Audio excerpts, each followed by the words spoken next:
habrán, tal- gracias, Diego. Como habrán visto en su primer nivel, digamos, de esta clase, la idea es sobre todo, pues, reflexionar, ¿no? Entonces, y bueno, pensar temas actuales y eso, ¿no? Lo que más me interesa es que conversemos, reflexionemos y entonces, pues, quisiera fomentar aquí la participación pero como somos tantos y también queremos avanzar en los temas, pues le voy a dar prioridad, ¿no? A quienes levantan la mano y que por encima de quienes lo ponen en el chat, ¿no? Porque muchas veces hay comentarios muy interesantes en el chat, pero de repente no da tiempo de ver el chat mientras estamos hablando y de repente va de las manos cuando somos tantos. Entonces, bueno, por favor, participen. Y sobre todo levantando la mano, ¿no? Y también cualquier duda, pues siempre es muy bienvenida. Entonces, bueno. Sin más, por el momento les comparto pantalla, les comparto también el link del cuaderno en el que vamos a empezar hoy, para que lo tengamos todos a la mano y para que puedan responder ahí también las actividades. Em, y pues sí, como les contaba ya Diego, precisamente mi aproximación a todos estos temas, como van a ver, pues es desde la filosofía y desde la ética, y eso es un poco parte de lo que les quiero compartir, ¿no? Porque como van a ver por el temario, en esta clase, pues vamos a hablar sobre todo del futuro de varias cosas, ¿no? Vamos a hablar del futuro de la educación, del trabajo, del arte, del planeta, de la democracia, del individuo. Y bueno, ya verán los demás temas también conforme avancemos. Em, pero aquí, pues como ustedes sabrán, no es claro, ¿no? Cómo podemos hablar del futuro de cualquier cosa en tiempos como el actual, ¿no? Hay cambio repentino, mucha incertidumbre y sobre todo, pues de repente, sobre todo en generaciones más jóvenes, quizá, o aquí eh, veremos también cómo surge cómo lo ven ustedes aquí en la discusión, ya que en estos grupos algo que me gusta mucho es que hay gente bueno, personas de varias generaciones, entonces, pero creo que hay mucha desesperanza, sobre todo entre los jóvenes, ¿no? O sea, una parte más del espíritu del tiempo que a veces, pues, dificulta, ¿no? Pensar en el futuro o lo pone en una situación o desde una aproximación muy específica, ¿no? Entonces aquí la idea es pensar en estos temas desde el presente, ¿no? Por supuesto que no sabemos cómo se va a ver el futuro. No es, el chiste aquí, sobre todo, es que pues encontremos más bien enfoques para entender el presente, ¿no? Desde distintas perspectivas que nos permitan entender las tendencias, ¿no? Criticarlas y, sobre todo, imaginar alternativas, ¿no? Bueno, criticarlas cuando sea adecuado hacerlo, ¿no? La idea es reflexionar, sobre todo.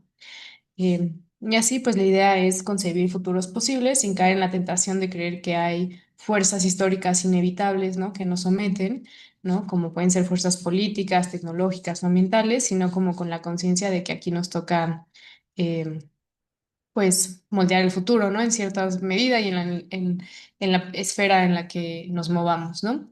Entonces, bueno, ese es un muy pequeño paréntesis sobre el curso, sobre cómo vamos a entrar a los temas. Y la idea de esta clase es precisamente eso, dedicarle una primera parte a pues a contarles desde dónde nos vamos a aproximar a los temas, ¿no? Empezar a entrar un poco en el tema del futuro, ¿no? En el problema, digamos, podemos decir ahora del futuro. Y luego la segunda parte vamos a pasar a esta pregunta que ven aquí primero, que es la de por qué desarrollamos herramientas, ¿no? Vamos a partir de ahí, para pensar la tecnología tenemos que irnos hacia la primera pregunta, que es ¿por qué?, ¿no? En un espíritu muy filosófico. Y bueno, aquí la primera pregunta que les haría es ¿en qué pensamos cuando pensamos en el futuro, ¿no? ¿Qué, qué es lo que está ahí de fondo, ¿no? Y lo primero que siempre me gusta preguntarles es si creen que tienen la posibilidad de moldear su propio futuro, si creen que pueden influir en el futuro de la comunidad. Aquí estas encuestas que van a ver en los cuadernos, bueno, son encuestas vivas ya desde hace 2 años, llevo 2 años ya dando este curso, sí, creo que estoy inaugurando ya el segundo año con ustedes. Entonces es interesante ver ahí cómo pues se van resolviendo estas preguntas como ya así en niveles estadísticamente más interesantes, con todo, con el paso de los grupos, ¿no? Hay unas que sí son más nuevas, pero bueno, lo que me sorprende es ver que pues hay una idea bastante generalizada de que podemos influir no solo en nuestro futuro propio, individual, digamos, sino en el de nuestras comunidades, ¿no? Que ya teniendo, digamos, em, pregunta Chris en el chat que por qué hay dos sí y dos no. Uno tiene una sonrisa, uno es sí, puedo moldear mi propio futuro y eso me da gusto, otro es sí, puedo moldear mi propio futuro, pero eso me preocupa o me agobia de alguna manera, y el otro es no, no puedo moldear mi futuro y eso está bien, ¿no? Porque me da gusto no tener esa capacidad de alguna manera. El otro es un no triste, ¿no? Un no un poco más desolado. Son ahí las caritas felices y tristes. Por eso se repiten los sí y nos en esta encuesta, ¿no? También para captar un poco cómo nos relacionamos con ese potencial de influir en nuestros propios futuros, ¿no? Qué bueno que lo preguntas porque sí, es importante aclararlo para que la responda, ¿no? Em, y pues sí, esta respuesta generalizada de que sí se puede influir en el futuro de la comunidad es lo que pues nos puede alentar un poco a ir caminando ahí en esta clase con reflexiones y con un poco de pues interés por realmente pensar y moldear lo que está pasando, ¿no? Entonces, bueno, como les decía, la primera pregunta es ¿en qué pensamos cuando pensamos en el futuro? Y eso ha cambiado a lo largo de la historia, ¿no? Y es un tema muy interesante porque eh, pues si bien es interesante esta cita que les pongo aquí, es de un libro que se llama El futuro es hoy, y ahí pongo a los autores, son Humberto Beck y Rafael Lemos, es un perdón, es un libro sobre México, muy en lo particular, eh, pero empieza con una reflexión muy interesante de los que coordinan el libro, ¿no? Estos dos autores, en que dicen que en 2018, que es cuando se publica este libro, ni siquiera, ¿no? Las visiones apocalípticas tienen la fuerza que tenían antes cuando nos planteamos el futuro. Es interesante que de 2018 a 2026, yo creo que esto primero que nos dicen ya cambió. Yo creo que ya hay visiones apocalípticas bastante más fuertes que han surgido en los últimos años y solamente eso ya nos hace volver a la pregunta de, bueno, ¿qué estamos pensando cuando pensamos en el futuro hoy en 2026, ¿no? Eh, lo demás que dicen creo que sí se mantiene, ¿no? Si bien de repente se piensa, por ejemplo, en un apocalipsis o en una catástrofe ambiental de dimensiones apocalípticas, pues no tenemos esta idea de un desastre que va a llegar de la nada y terminar con todo, ¿no? No tenemos esta idea de apocalipsis como se tenía quizá en la Guerra Fría, ¿no? Que decían, bueno, ya el cataclismo nuclear, en cuestión de minutos, se acaba la humanidad, ¿no? Y entonces, ahora más bien, ¿no? Cuando nos planteamos por el futuro desde una visión distópica, nos suena lento y nos suena pues tortuoso también por esto, ¿no? No pensamos en un fin repentino. Y tampoco, y esto es más preocupante, no solemos o no estamos acostumbrados a pensar en estas ilusiones utópicas, ¿no? En un futuro en el que mejoren radicalmente las cosas y entonces vivamos todos y todas libres y felices. Y no tenemos ese horizonte utópico compartido, ¿no? Que nos esté motivando hacia algún cambio, ¿no? En lo general estoy hablando, desde luego que hay quienes lo tienen, ¿no? Entonces ahí podemos ver cómo lo que realmente está moldeando nuestras ideas de futuro en el presente tienen que ver con la tecnología, ¿no? Con que estamos pensando en que los cambios que se vengan tienen que ver con cómo avanza de forma acelerada y casi soberana la tecnología, ¿no? Desarrollando nuevos objetos, nuevos desechos también, y en ese camino entre que mejorando y empeorando el estado de las cosas, ¿no? Cómo vivimos y cómo trabajamos, cómo hacemos todo. Entonces, bueno, un poco ahí vamos a detenernos, ¿no? De eso vamos a hablar sobre todo en estas sesiones, ¿no? Pensar sobre todo en el futuro desde los cambios que introducen la tecnología. Eh, y pues bueno, lo que vemos es en este diagnóstico de no tener muy claro hacia dónde vamos, es que nos cuesta trabajo imaginar otro estado de las cosas, ¿no? Otro mundo posible, sobre todo un mundo que sí nos aliente, ¿no? Como hacer cosas que mejoren nuestras condiciones de vida. Y sin embargo, y con esto empezamos con las reflexiones, es muy importante, ¿no? Creer y tener la convicción de que otro mundo es posible, ¿no? Porque la alternativa, pues, es sumirnos en la desolación, es sumirnos en la inacción, ¿no? Ya no movernos, ya no, pues, hacer nada por el futuro. Y entonces, bueno, ahí les dejo las citas para empezar con la reflexión. Aquí le encuentran el literal y aquí encuentran un pequeño resumen que creo que ya eh, se expresa mejor con cómo eh, la fuimos desgranando. Ahora, ¿cómo vamos a hablar del futuro y cómo vamos a convencernos de que otro mundo es posible? Pues con reflexión, como les digo, con imaginación y aquí por eso les presento la caja de herramientas del curso. Hablo de una caja de herramientas, ¿no? Porque como les decía al principio un poco, esta clase se trata sobre todo de conversar, de pensar, ¿no? No se trata de que nos aprendamos ningún contenido de memoria, sino que reflexionemos sobre los distintos tipos, perdón, de los distintos temas de los que vamos a hablar. Y pues la idea es que se animen a pensar de forma original y ya con eso pues habrán aprendido, habrán practicado algo muy valioso, ¿no? Que es el pensamiento crítico. Aquí, la primera herramienta, digamos, que encontramos en nuestra cajita son coordenadas para entender los procesos históricos que atravesamos, ¿no? Aquí es donde va a entrar un poco de repente la teoría, que intento que no sea demasiado fastidiosa, pero que sí, siempre es importante para empezar a reflexionar tener algunas coordenadas. Esto nos va a servir para navegar el cambio y anticiparnos a las tendencias, ¿no? Para tener algo un poco fijo ante el análisis de todo esto que es muy cambiante. Otra herramienta que queremos desarrollar, otro objetivo de este curso, como les decía, es el pensamiento crítico, específicamente sobre el desarrollo tecnológico, que es lo que estamos viendo que con mayor ímpetu moldea nuestras ideas de futuro y nuestra realidad en el presente, ¿no?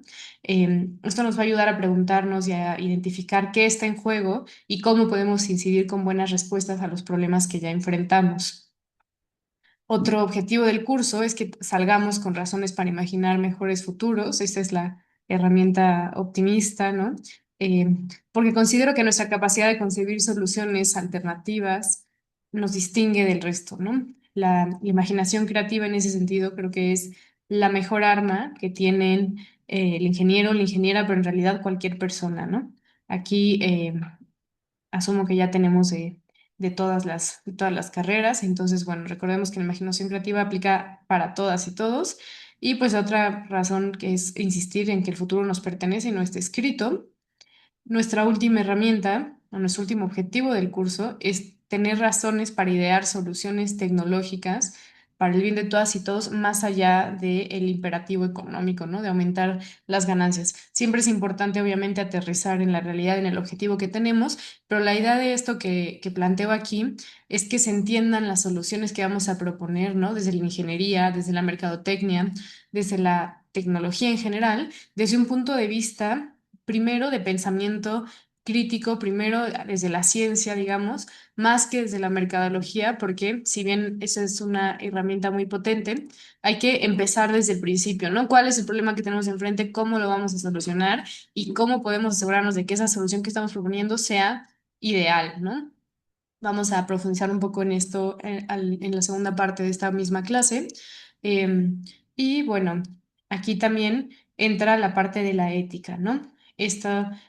Aquí es fundamental, ¿no? Implementar criterios éticos en la creación de la tecnología y ver a la ética no como un freno que a veces se presenta, sino como un avance tecnológico, ¿no? Como una orientación que nos lleva a resolver las cosas de mejor manera, porque si no lo consideramos desde un inicio, corremos el riesgo de tener que regresar, bueno, además de causar daños morales, que es lo más preocupante o lo más importante, en términos del avance mismo, digamos, cuando no consideramos estas implicaciones éticas, pues corremos el riesgo de tener que, pues, regresar al principio, ¿no? Que volver a resolver el problema desde cero, porque ya causamos un daño y entonces hay que pues cambiar todo lo que se inició, ¿no? Y bueno, hasta ahora dirán ustedes que todo esto suena muy idealista y sí lo es. Estaba viendo hace rato el temario del curso, ¿no? Y bueno, las aproximaciones, ¿no? Que le doy y estaba pensando que es interesante, ¿no? Que empiezo como con clase que parece como que muy optimista, que yo creo que eso está bien, yo creo que eso no le quita ningún valor, ¿no? Porque es importante creer en la posibilidad, esto, ¿no? De moldear el futuro. Pero luego irán viendo que conforme nos acercamos al diagnóstico y a la reflexión, la cosa se pone un poco menos optimista, ¿no? Entonces ahora a ustedes les planteo como, bueno, cuando estemos hablando ya de los temas en concreto, ¿no? Del futuro del trabajo, de la democracia, de la educación, lo que sea, hay que recordar, hay que regresar casi que cada sesión a esto que estamos hablando ahorita, al inicio, que es como, que sí, el diagnóstico puede no ser especialmente esperanzador, pero intentemos pensar en esta posibilidad de mejorar las cosas, ¿no? Em, para que no empecemos desde arriba y luego van a decir, bueno, luego nos tiro al subsuelo porque si se pone de repente un poco, pues difícil, ¿no? Realmente sí estamos atravesando tiempos históricamente complejos, por decirlo de alguna manera, ¿no? Entonces, bueno. Aquí precisamente vamos a empezar con la primera pregunta, que es si creen ustedes que es ingenuo que podemos hacer cambios positivos, ¿no? Si creen que es bueno o malo, o por qué sería bueno o malo ser un poco idealista. Eh, aquí, eh, precisamente, bueno, cambió un poco aquí el formato de las respuestas y ahora hasta que ustedes no respondan en vivo, creo que no las podré ver, pero si no, ahorita regresamos a ellas para seguir avanzando un poquito, porque van a ver que estas horas se nos van de volada. Y bueno, aquí.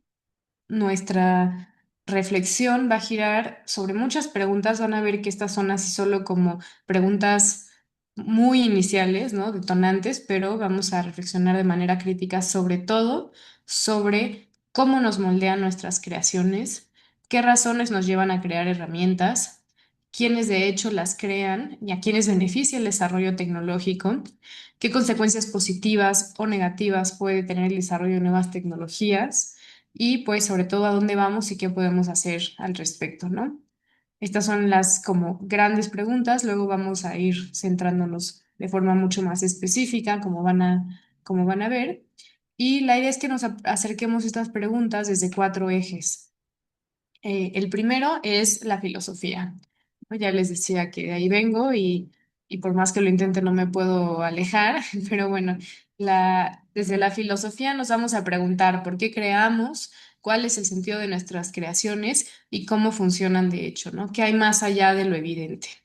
Aquí no solamente se trata de filosofía en general, sino en particular vamos a hablar desde la filosofía de la tecnología. Y para entender aquí dónde está una y dónde está la otra, esta cita lo resume de una buena manera, ¿no? La filosofía de manera general estudia el ser de las cosas y cómo estas cosas se relacionan entre sí. Luego, dado que las tecnologías se han vuelto mediadoras importantes de las relaciones entre humanos y entre humanos y naturaleza, la filosofía debe estudiar la tecnología con cuidado, no solo como una fuerza económica, sino también como una fuerza cultural, ¿no?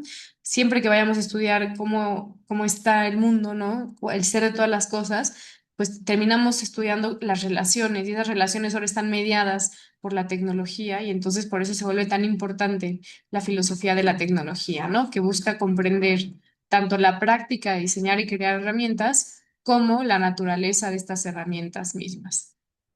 Aquí empezamos nuevamente como con algo que parece bastante abstracto, pero van a ver que en la práctica estos ejes como que se van cruzando y realmente, pues sí, se va haciendo más claro y más evidente por qué, ¿no? Por qué estas aproximaciones. Luego el segundo eje es el pensamiento político.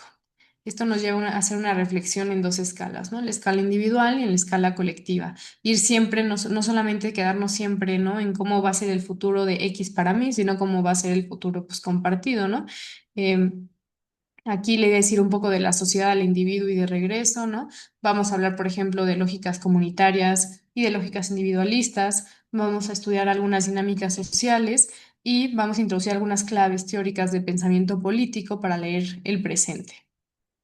Aquí, bueno, es importante aclarar que no vamos a hablar de la política, ¿no? De lo que está pasando diario, de lo que vemos en el periódico, sino de lo político, ¿no? Desde, de alguna manera, desde la filosofía política, ¿no? Desde el pensamiento político.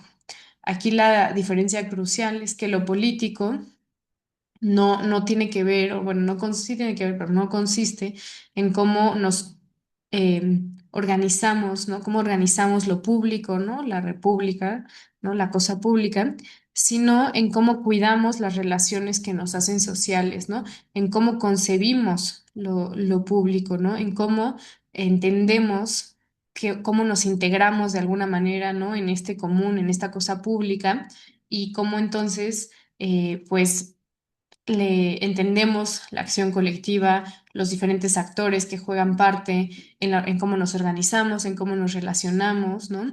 Y entonces vamos a tener más bien estas preguntas que son bastante más abstractas de alguna manera, pero que las vamos a aterrizar pues en los diferentes temas que vayamos viendo, ¿no? Em, Esto también tiene que ver, por ejemplo, con preguntas, ¿no? Lo político siempre tiene que ver con el poder, ¿no? Tiene que ver con preguntas como qué vuelve legítimas o ilegítimas las distintas formas en que se estructura el poder, ¿no? Porque algo muy interesante que vamos desarrollando y que vamos encontrando a lo largo de esta clase es que, bueno, este curso, es que, pues, un poco en estos cambios históricos que estamos viviendo ahorita, lo que podemos observar, dentro de mil otras cosas, es cambios en las estructuras del poder, ¿no? Eso es un indicador importante de cómo realmente vivimos tiempos históricos interesantes, porque pues hay estructuras de poder que permanecen estables por mucho tiempo y de repente empieza a haber ciertos cambios que es ideal detectar a tiempo, ¿no? Para pensar críticamente, ¿no? ¿Dónde quedamos nosotros? ¿Dónde queda nuestro poder como individuos, como colectivos, como eh, grupos? Y entonces vamos a ver, por eso es importante, ¿no? Este segundo eje de lo político. Y luego nuestro tercer eje va a ser la ética. La ética nos lleva a cuestionarnos los objetivos y el impacto de las herramientas en las vidas de las personas, ¿no?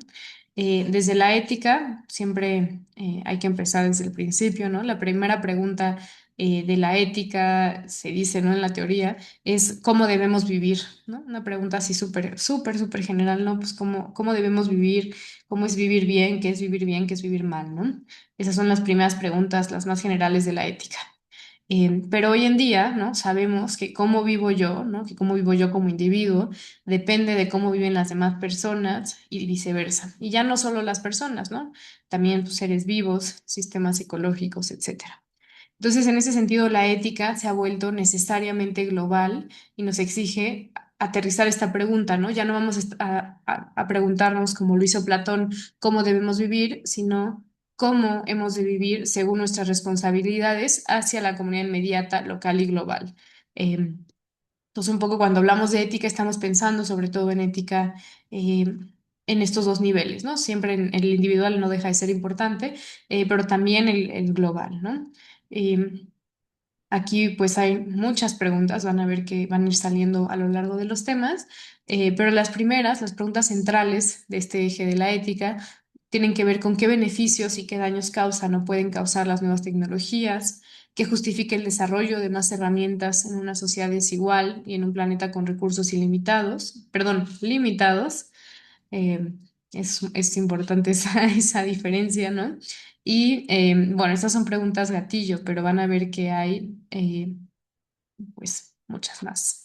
La ética siempre está lista para cuestionarnos, ¿no?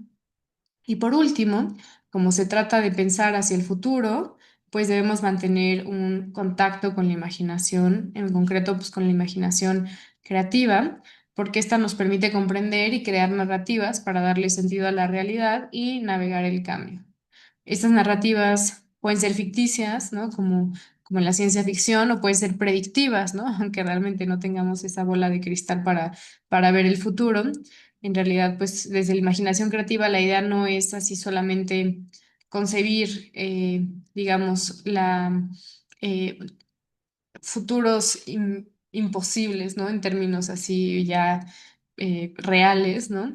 Sino pensar pues en posibilidades, ¿no? La imaginación creativa es una herramienta como para solucionar problemas, ¿no? Cualquier problema, desde el más básico que nos encontremos hasta los problemas hipercomplejos y globales de los que vamos a hablar, ¿no?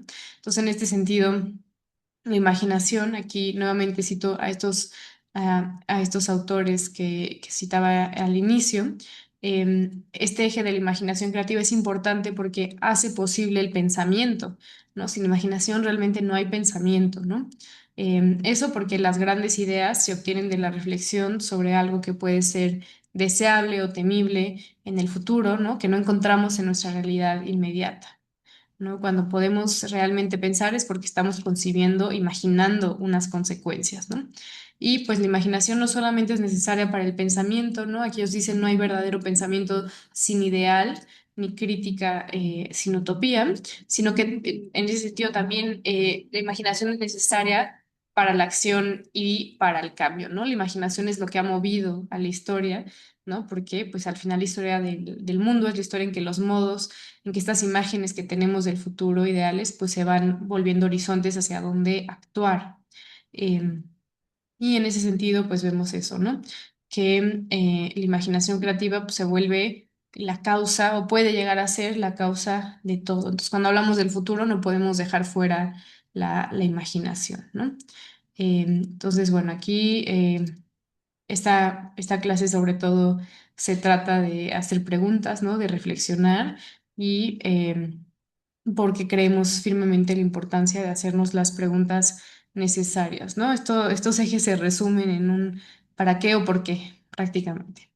Entonces, bueno, ahora he ido bastante rápido para que podamos pasar a iniciar ya con la pregunta de por qué desarrollamos herramientas, pero antes de eso, eh, bueno, ya tenemos los ejes, ¿no? Que nos van a llegar ahí a lo largo de las discusiones, pero quisiera saber, pues, no sé si tienen alguna duda, algún comentario eh, sobre cómo vamos hasta ahora, algo que agregar, alguna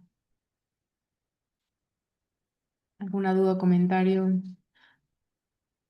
¿No? ¿Vamos bien? Bueno, si no, ahí levantan la mano y regresamos sin ningún problema. Em, y van a ver que gracias. A lo largo de los cuadernos, pues bueno, hay muchas actividades, algunas que son para que las abordemos sobre todo en tiempo real para la reflexión, otras son para que ustedes las piensen como con más calma después y ya luego igual las leemos cuando tenemos tiempo, ¿no? En las sesiones y si no, por ahí mismo en el cuaderno. Y esta primera pregunta de la primera parte de la clase es cómo creen que les podría ayudar la ética a ser mejores en sus profesiones, ¿no? ¿Por qué creen que es importante comprender lo político? ¿De qué creen que les sirva responder las preguntas filosóficas si ustedes solo quieren resolver problemas? ¿O por qué es necesaria la imaginación creativa? Y aquí aclaro que todas las preguntas que van a encontrar en el cuaderno siempre están planteadas en un sentido, digamos aquí, positivo, ¿no? Ya la pregunta ya está diciendo, ¿no? Que la ética te puede ayudar, que es importante lo político, etcétera, pero siempre las pueden responder en negativo, ¿no? Siempre pueden argumentar por qué no creen que la ética, por ejemplo, les ayudaría a ser mejores profesionistas, por qué no creen que es importante comprender lo político y así con todas las preguntas que se encuentren en el cuaderno. La idea no es que la pregunta prefigure o configure sus respuestas, sino que incite la reflexión, ¿no? Entonces, si la pregunta misma no les convence, pues cuestiónenla. De eso se trata, ¿no? De reflexionar ahí. Y también van a encontrar siempre al final de todos los cuadernos las referencias principales que usamos para lo que pongo aquí, por si quieren seguir leyendo, por si les interesa algo en particular. Em, y bueno, entonces ahora... Creo que, no sé, alguien quiere responder esto en tiempo real o prefieren tener más tiempo para pensarlo? El cómo les puede ayudar los cuatro ejes, cómo ven esos, esos ejes. Ajá, pregunta Manuel Sandoval, desde mi punto de vista, ¿qué es la ética? Bueno, hay varias maneras de responder esa pregunta. Una primera respuesta podría ser que la ética es un área dentro de la filosofía misma que se pregunta por el deber ser, ¿no? Que tiene que ver con cómo hemos de actuar, y cuando hablamos de deber ser o de cómo hemos de actuar, estamos pensando en que nuestras acciones siempre tienen consecuencias y estas consecuencias pueden beneficiar o afectar a los otros. Entonces, la ética busca reflexionar sobre un actuar que no pues afecte a los otros de formas que se puedan prevenir, ¿no? Un daño, cuando tenemos un daño moral o digamos un mal actuar ético, es porque estamos causando un daño que se puede prevenir, que depende de nuestra propia voluntad y que por lo tanto, bajo la ética, pues está, bajo una perspectiva ética o moral, pues está mal, ¿no? Entonces la ética tiene que ver con, sobre todo con eso, ¿no? Con cómo podemos actuar bien o podemos actuar mal, ¿no? Aquí ponía esta primera pregunta de Platón, que es cómo hemos de vivir, ¿no? Cómo debemos vivir, que es bastante general, pero luego de ahí pues se desprende toda la cuestión sobre el deber, ¿no? Y aquí el deber pues lo pensamos sobre todo eh, de forma, eh, ¿cómo se dice? Pues a veces política, ¿no? Pensando en lo colectivo y pensando en las comunidades que tenemos ahorita, y a veces de una forma más como individual de cómo actuar bien nos hace bien a nosotros mismos, ¿no? Aquí es interesante lo que preguntan sobre moral y ética, ¿no? Se dice que aquí lo que pone José Andrés viene de esta idea, ¿no? Es bastante adecuado, ¿no? Viene de esta idea de que la moral tiene que ver con las costumbres, ¿no? Moral viene de mores, que es, ¿no? Costumbres en latín, eh, y que por lo tanto la ética sería como algo fijo de alguna manera y la moral tendría que ver ya con cómo actuamos ante eso que está fijo, que es el código ético, que pues en cierta medida es universal, ¿no? O aspira a ser universal, ¿no? La ética tiene esta idea de que hay cosas, hay acciones que son buenas en todos los contextos y otras que son malas en todos los contextos, ¿no? Son universales. Y la moral se supone que tiene que ver, bajo esta distinción, con más bien como costumbres más específicas, ¿no? Con cómo, eh, y sí, aquí en la pregunta de quién regula cuál, bajo esa comprensión, sería exactamente al revés, como señala José Andrés, ¿no? Que la ética regularía la moral. Sin embargo, em, en la práctica, ¿no? Y en la práctica teórica incluso, las distinciones entre ética y moral se vuelven mucho más difusas, ¿no? Hablamos de razonamiento moral, hablamos de eh, errores o de daños morales de maneras intercambiables con la ética, ¿no? Pero sí, si queremos poner una distinción, es más bien esa, aunque cuando ustedes vean así en discusiones éticas actuales o sobre todo mucho en inglés, las distinciones entre ética y moral pues están muy en disputa, ¿no? Porque en el fondo pues no...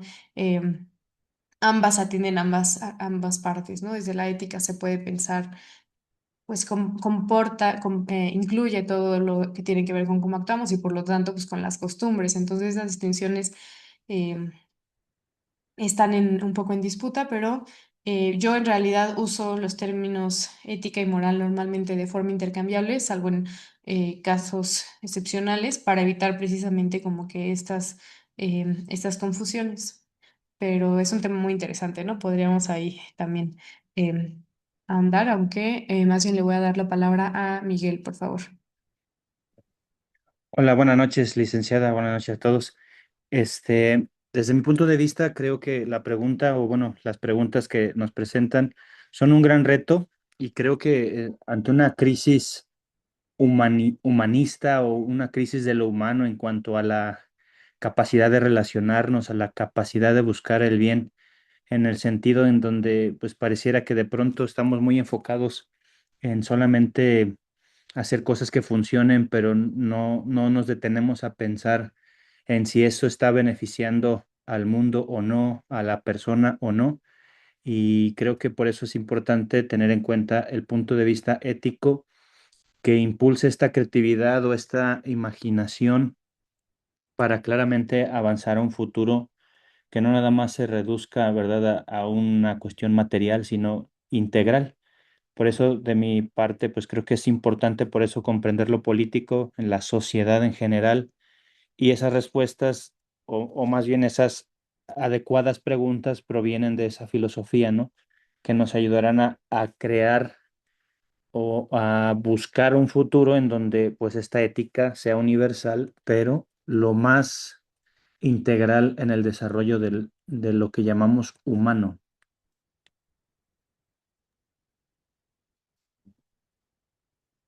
Muy bien, muchas gracias, Miguel. Eh, claro, y sí, por supuesto que el pensamiento nos humaniza y es algo interesante y algo muy de nuestros tiempos que tengamos que eh, como que volver a defender esa humanidad, ¿no? Como si no fuera todo lo que tenemos, ¿no? Pero sí, completamente de acuerdo. Muchas gracias por tu aportación y qué bueno que lo veas desde ahí con esas preocupaciones. También aquí voy a leer brevemente la respuesta de Juan Manuel en el chat, que va en una línea bastante parecida. Él dice que considera que es bueno tener siempre una limitación que nos ayude a manejar mejor las ideas que tengamos a la hora de desarrollar un proyecto, programa o emprendimiento. Entonces nos humaniza, porque de lo contrario solo nos enajenamos de lo que se trata de ser, de lo que se trata de ser un ser humano. Y considero que siempre que uno se desconecta de esto, uno puede ocasionar más problemas que solucionar. Y sí, estas dos aportaciones en realidad eh, nos llevan un poco a la primera pregunta que vamos a ver ahora, que le encuentran aquí abajo es un como subcuaderno que encuentran abajo del subcuaderno, que tiene que ver con por qué desarrollamos herramientas, como les decía, ¿no? Ya tenemos estos cuatro ejes, ¿no? Ahora vamos a empezar con con la primera pregunta, ¿no? Ya sabemos que lo vamos a pensar desde la ética, ¿no? Desde cómo, pues eso, beneficiar o no dañar al otro, ¿no? Y sobre todo al conjunto. Y también, pues de forma sobre todo humana, ¿no? Que lo humano, pues, ¿qué es? Es reflexivo, ¿no? Es crítico y pues, es afectivo y en ese sentido también se preocupa por el bien, ¿no? Nos preocupa, nos interesa el bien y el mal también, pero aquí, pues, estamos hablando desde la ética, entonces, y estamos preocupados por esas intenciones problemáticas, entonces vamos a hablar, pues, desde ahí, ¿no? Entonces, bueno, empecemos con ¿por qué? ¿Por qué desarrollamos herramientas? ¿Qué razones nos llevan a crear herramientas? La respuesta más directa es, pues, para resolver problemas, ¿no? Se considera, por ejemplo, que nuestra primera herramienta fue el lenguaje, que nos permitió comunicarnos de manera efectiva, porque, pues, el lenguaje resolvía la, eh, la organización entre comunidades o entre grupos, ¿no? Y en ese sentido, como herramienta, el lenguaje responde a las necesidades de comunicarnos sobre los posibles riesgos y coordinar la acción entre varios mediante acuerdos hablados, ¿no? Em, sí, de acuerdo con lo que van poniendo en el chat, nada más que, como les decía, mejor levanten la mano porque si no, no puedo estar como en tantas cosas al mismo tiempo y para que podamos tener como que la reflexión, pero sí, se agradece mucho también lo que ponen aquí Lisbeth y Jesús y tienen puntos muy importantes también para que ustedes vayan siguiendo el chat. Em, y aquí una primera distinción importante que tenemos que hacer tiene que ver con herramienta y tecnología, ¿no? ¿Qué es una herramienta y qué es una tecnología? La herramienta se entiende en un sentido más amplio que incluye a todos los instrumentos razonados de la acción humana, ¿no? Cualquier instrumento que sea un para algo, ¿no? Un cuchillo es para cortar, ¿no? El lenguaje es para comunicarnos y así, ¿no? En eso nos referimos con instrumento razonado de la acción humana.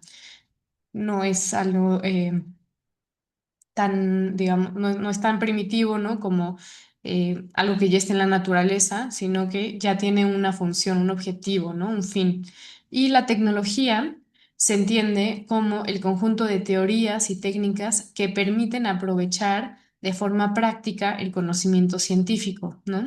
Entonces, toda tecnología es una herramienta, pero no todas las herramientas son tecnológicas. Para que sean tecnológicas, tienen que venir de un conjunto de teorías y técnicas, ¿no? No solamente son instrumentos básicos, ¿no? Sino que tienen una teoría, una técnica de fondo, ¿no? Esa es una primera distinción crucial. Pero luego, si nos vamos un poco más a fondo, podemos clasificar las tecnologías, al menos en tecnologías de tres órdenes, ¿no? tenemos las tecnologías de primer orden, las de segundo orden y las de tercer orden, ¿no? Y la idea es con esto tener un marco de desarrollo tecnológico que nos lleve desde el martillo hasta la IA, ¿no? Eh, las tecnologías de primer orden son aquellos artefactos intermediarios entre nosotros y la naturaleza, ¿no? Lo sería, por ejemplo, el martillo, el machete, una podadora. Las tecnologías de segundo orden son artefactos intermediarios entre nosotros y otra tecnología. Entonces ahí entra, por ejemplo, el motor, cualquier interfaz, ¿no? El mouse, el teclado, ese tipo de tecnologías que no son nuestro artefacto inmediato ya con la naturaleza, sino con otro tipo de tecnología. Y luego están las tecnologías de tercer orden, que son intermediarias entre dos tecnologías distintas. Ahí, por ejemplo, entra todo lo digital, entra un sistema computacional, por ejemplo, que controla a un robot que hace algo, ¿no? Como pintar un auto. Eh, y así vamos viendo tecnologías pues más complejas cada vez, ¿no?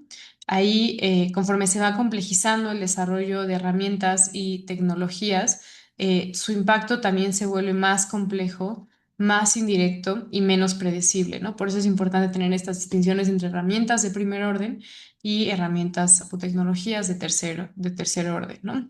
Em, Vamos a ver cómo, por ejemplo, pues era muy sencillo, ¿no? Cuando hablábamos de las tecnologías más básicas como el lenguaje, es muy sencillo ver si tiene un problema que resolver, cómo lo resuelve y entonces si es una herramienta buena o no para eso.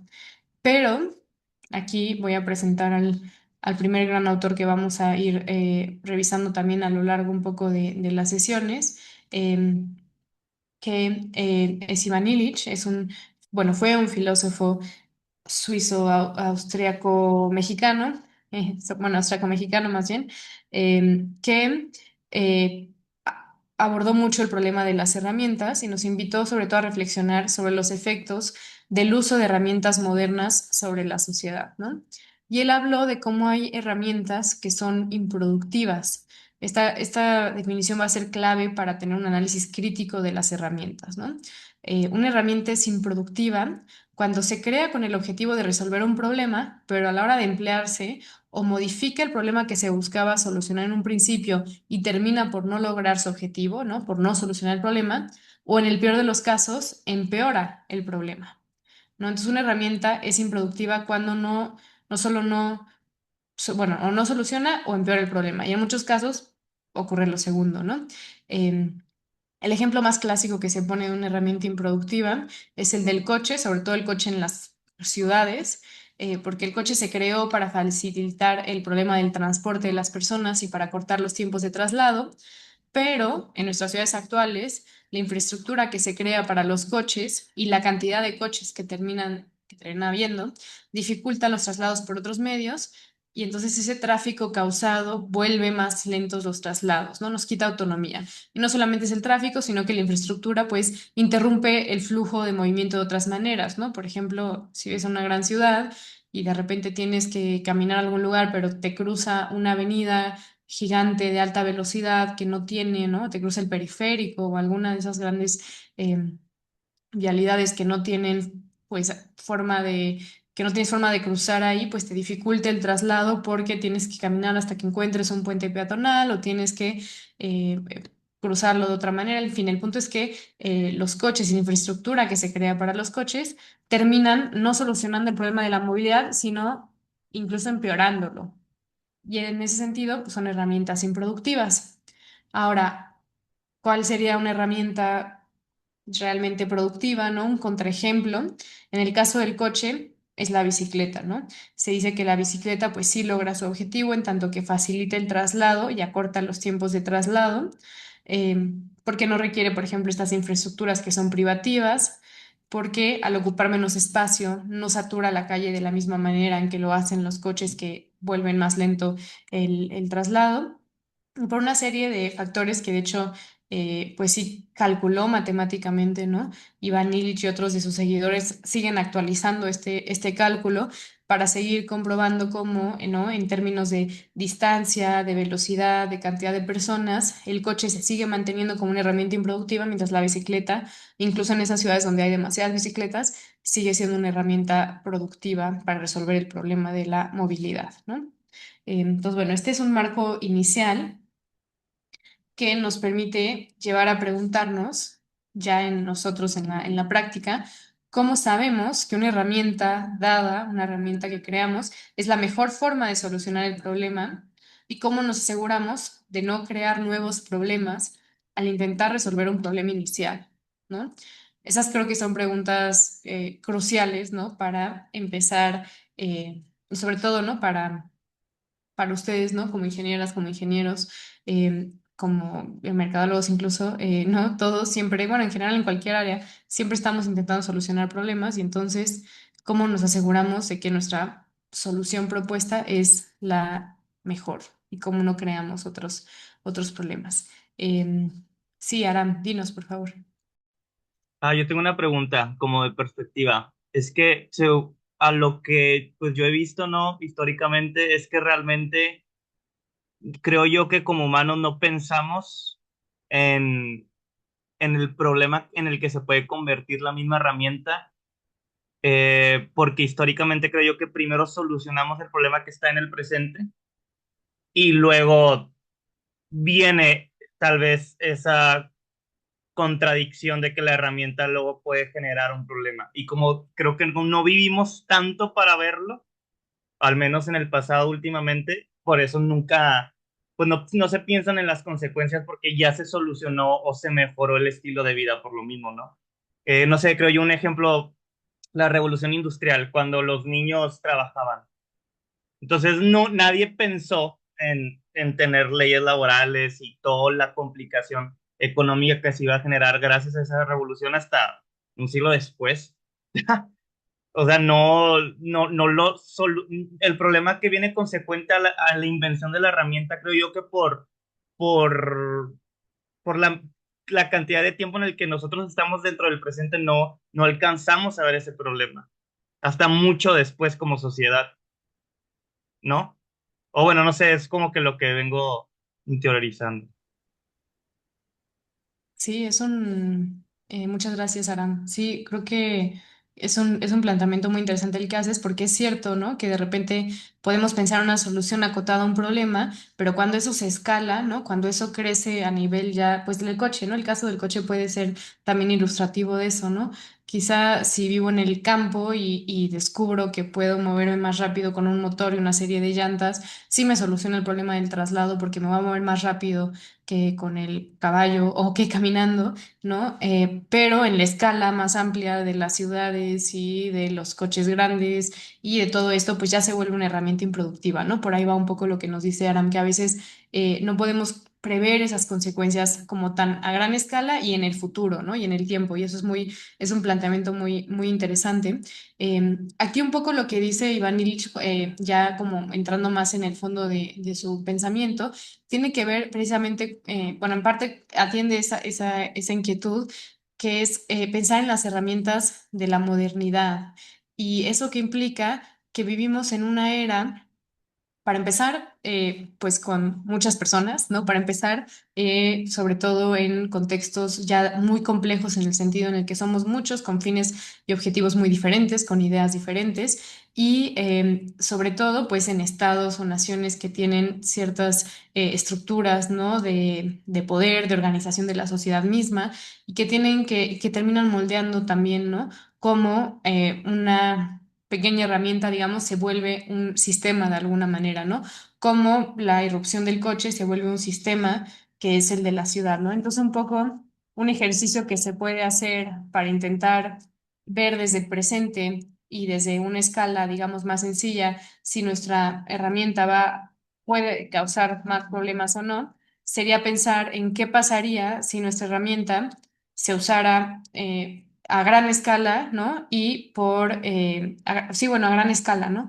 ¿Qué pasaría si esto tuvieran acceso a esta herramienta todas las personas, ¿no? Del mundo, o bueno, todas las personas de un país, y entonces empezar a pensar en cómo eh, la herramienta que podría solucionar y potencialmente qué problemas trae la escala misma, ¿no? O intentar hacer esos ejercicios reflexivos, aunque si bien es cierto, también puede pasar perfectamente que estemos solucionando un problema de una forma adecuada y acotada y que luego se dé un mal uso de esa herramienta, ¿no? Por ejemplo, o que luego en el futuro, ¿no? O sea, eso eh, es un escenario previsible, ¿no? Es algo que, digo, no previsible, pero que podría llegar a suceder y en ese sentido, pues ya no tiene que ver tanto con la productividad, digamos, de la herramienta o no, sino pues con usos adecuados o inadecuados, ¿no?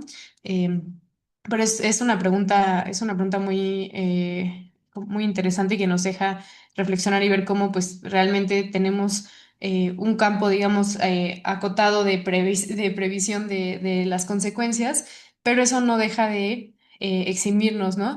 De tener que plantearnos cómo sabemos que esta herramienta puede solucionar el problema de la mejor manera, cómo no crear nuevos problemas, ¿no?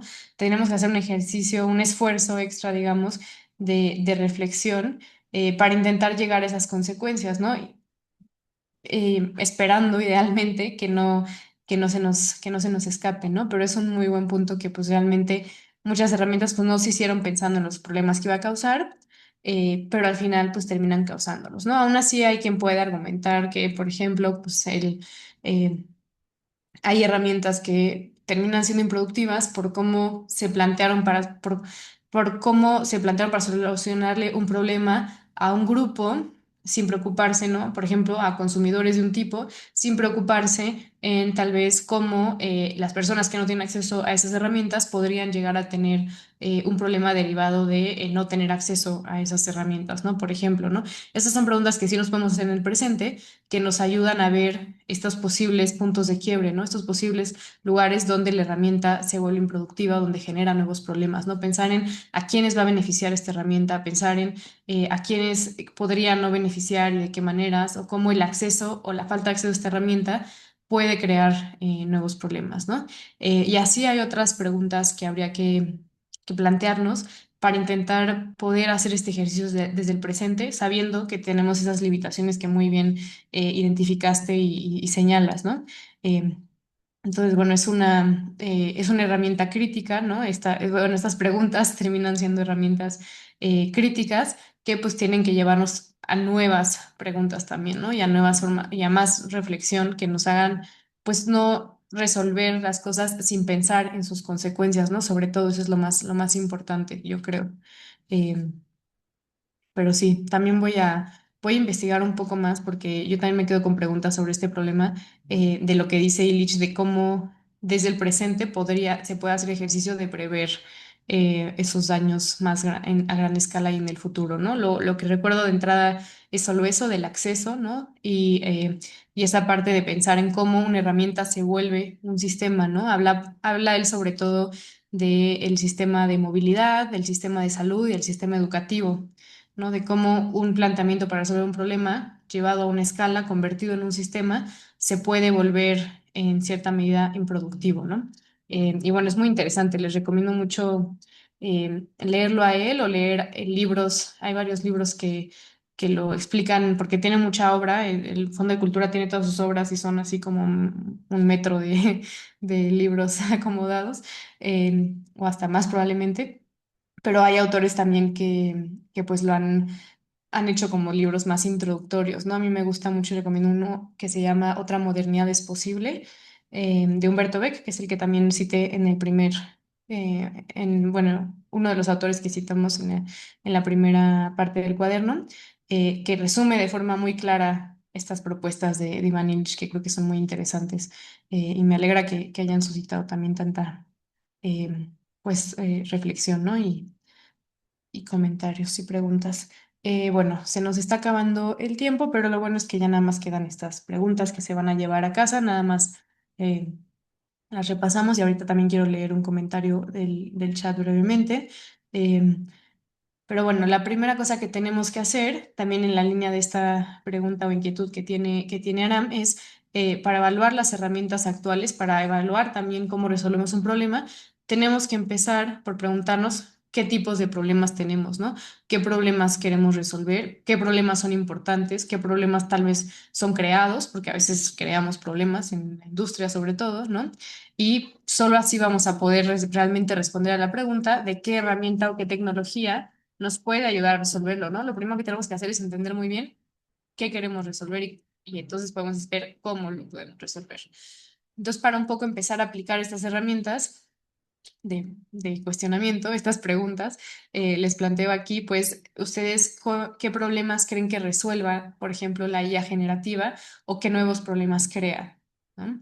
Eso para empezar y después una pregunta un poco más pues ya más aplicada, que es que piensen, que propongan o que mencionen más bien uno o dos problemas actuales que una tecnología podría resolver de manera satisfactoria, considerando qué otros problemas podría causar de manera indirecta, para entonces poder hacernos la pregunta de si el beneficio que traería podría justificar sus posibles consecuencias negativas, porque sí, porque no, y bueno, hacer ese ejercicio reflexivo de cómo resolver un problema y con qué herramientas, ¿no? Bueno, el libro que les decía que resume, justo aquí lo cité, resume esta parte del pensamiento de Nietzsche porque es muy amplio, como les decía, y luego va a otros temas. Eh, este libro de la convivencialidad también lo recomiendo mucho, aunque la traducción está un poco rara. No es tan fácil de leer. O sea, de uno, bueno, mejor este si quieren algo más introductorio y ya si les gustó, no se pierdan el texto directo, ¿no? La fuente directa. Em, bueno, nada más voy a leer rápidamente porque dice Juan Manuel que no puede encender el micrófono, pero quería preguntar acerca de la primera tarea, la pregunta del cuaderno anterior, de si es malo o bueno ser idealista. Dice, yo tengo la idea de que todos los ideales son malos, no encuentro uno que sea realmente beneficioso porque lo considero como el extremo de una idea y todo lo extremo sea bueno o malo es contraproducente. Pero me gustaría saber si mi limitada experiencia me está sesgando. En dado caso, me gustaría un ejemplo donde un ideal sea realmente ganar-ganar. A ver, creo que aquí, ahí esta pregunta tiene que ver con ser optimista más que idealista en el sentido que creo que es el que estás, que estás pensando aquí, Juan Manuel, que tiene que ver más con la ideología, ¿no?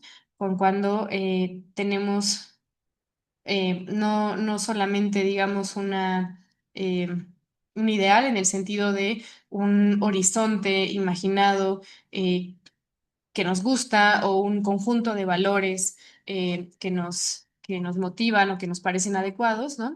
Sino posiblemente más bien en ideología, ¿no? Aquí cuando hablamos de ser idealista pensamos sobre todo en esto, ¿no? En la posibilidad, en el optimismo, en la posibilidad de concebir que las cosas pueden estar mejor, ¿no? Ahí hablamos desde ese lado. Em, porque los ideales no son necesariamente los extremos de una idea, ¿no? Se podría decir tal vez que las ideologías sí lo son, pero realmente los ideales no tienen por qué ser extremistas o ser ¿cómo se dice? Que ser opositores entre sí o que están en los opuestos de algún continuo, ¿no? Aquí los ideales se piensan en un sentido más... eh, pues más amplio que tiene que ver con esto, ¿no? Con tener ciertos valores, con tener ciertos objetivos. Y aquí esta pregunta en particular, con la posibilidad de concebir un mejor futuro, ¿no? Mejores futuros.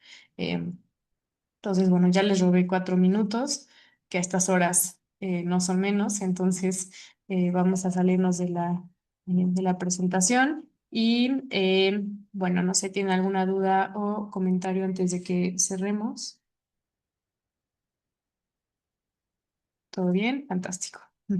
Nos vemos entonces el miércoles y vamos a empezar con temas tranquilos, el futuro de la libertad y la democracia, ni más ni menos. Entonces, bueno, nos vemos el miércoles para continuar con la conversación. Muchas gracias, que descansen.